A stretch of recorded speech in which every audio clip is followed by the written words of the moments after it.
Halo semua, salam sejahtera Malaysia. Selamat datang ke channel Fels Lifestyle. Tentu nama yang amat dihormati semua. Saudara-saudara, terdapat satu isu yang menyebutkan nama Sanusi ataupun Menteri Besar Kedah. Bercakap dengan nama Sanusi atau Menteri Besar Kedah, kita tahu Sanusi memang seorang ahli politik yang lantang bercakap. Tetapi baru-baru ini kita sudah melihat kenyataan Sanusi. Beliau sudah meminta maaf dengan Perdana Menteri Anwar Ibrahim ataupun PMX. Namun saudara-saudara, kita juga sudah sedia maklum bahwa nama Sanusi yang dilibatkan dengan pertuduhan di bawah akta hasutan.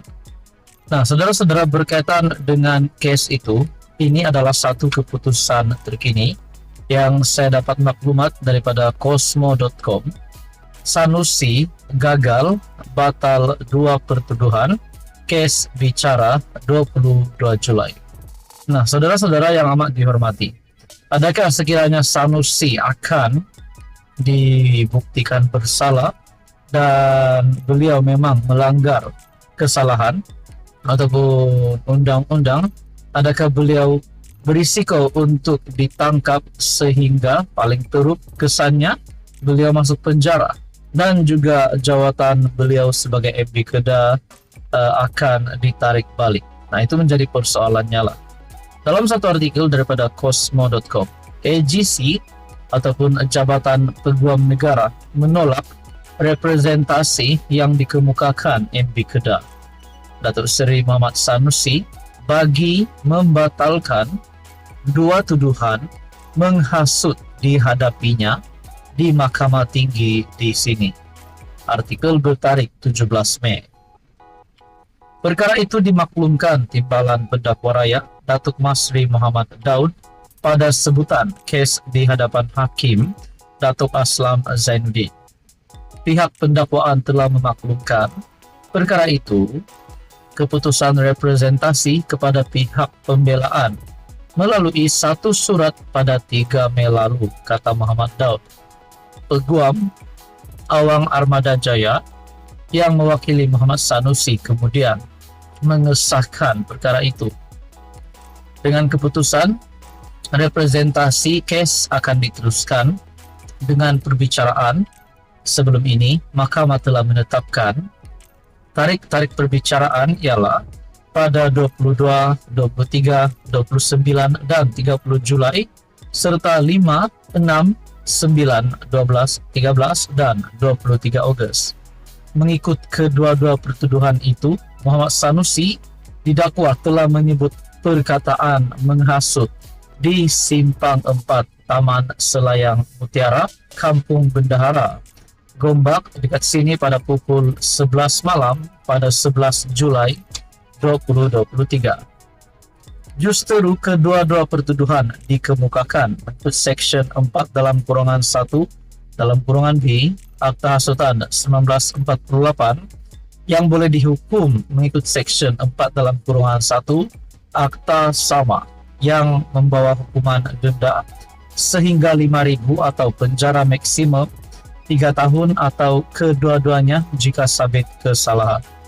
Mahkamah Tinggi memutuskan demikian selepas membenarkan permohonan Muhammad Sanusi yang juga adun Jeneri selaku pemohon untuk memindahkan kes itu.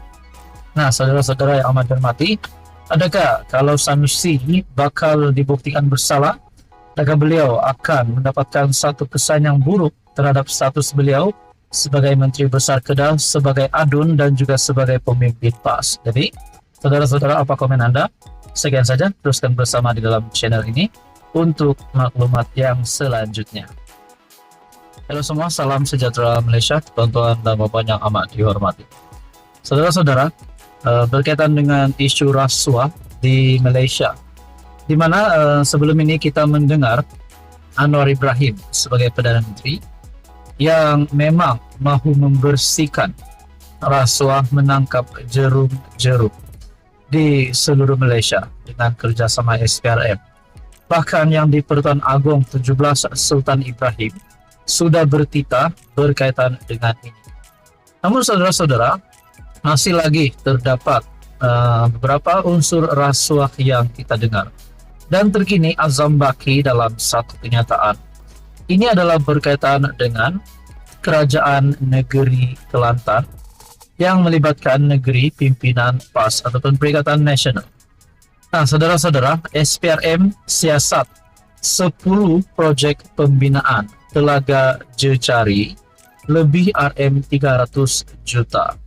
Menurut Ketua Pesuruhjaya SPRM Tan Sri Azam Baki, SPRM membuat siasatan terhadap 28 telaga jari yang dibina menerusi projek pembinaan Telaga Jejari HCW yang membabitkan 10 projek pembinaan serta membaik pulih loji rawatan air LRE dianggarkan berjumlah lebih 300 juta yang dibina Air Kelantan Sedan Berhad EKSB kerana gagal berfungsi bagi membekalkan air kepada penduduk.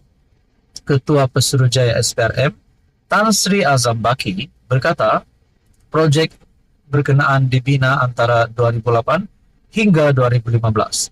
Dalam pada itu kita juga mendengar kepimpinan daripada Kerajaan Kelantan, yaitu melalui Timbalan Menteri Besar ataupun kepimpinan tertinggi Kerajaan Negeri Kelantan yang berkata akan memberikan kerjasama kepada SPRM.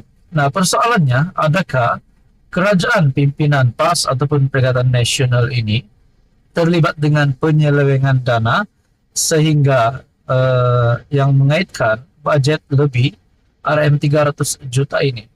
Adakah memang benar-benar ada rasuah berlaku di dalam Kerajaan Kelantan?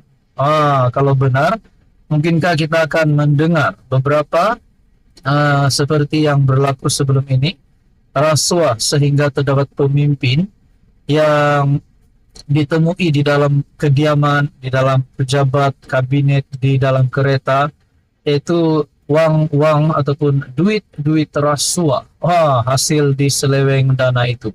Jadi itu menjadi persoalannya lah, adakah Kerajaan Kelantan memang terlibat dengan rasuah? Ini komen daripada Azam Baki ataupun kenyataan daripada Azam Baki yang pasti mengejutkan kepimpinan PAS. SPRM siasat 10 projek pembinaan Telaga Jejari lebih RM300 juta. Berkaitan dengan isu ini, Kerajaan Kelantan membuat kenyataan akan memberi kerjasama penuh kepada SPRM melalui Timbalan Menteri Besar Kelantan, Datuk Muhammad Fadzli Hasan, berkata, Kerajaan Kelantan tidak akan mengganggu proses penyiasatan yang sedang berjalan. Nah, kalau benar memang Kerajaan Kelantan terlibat dengan rasuah, adakah dengan ini MB Kelantan dalam bahaya bersama dengan kepimpinan tertinggi PAS? Itu menjadi persoalannya. Jadi saudara-saudara, apa komen Anda? Teruskan bersama di dalam channel ini untuk info yang seterusnya.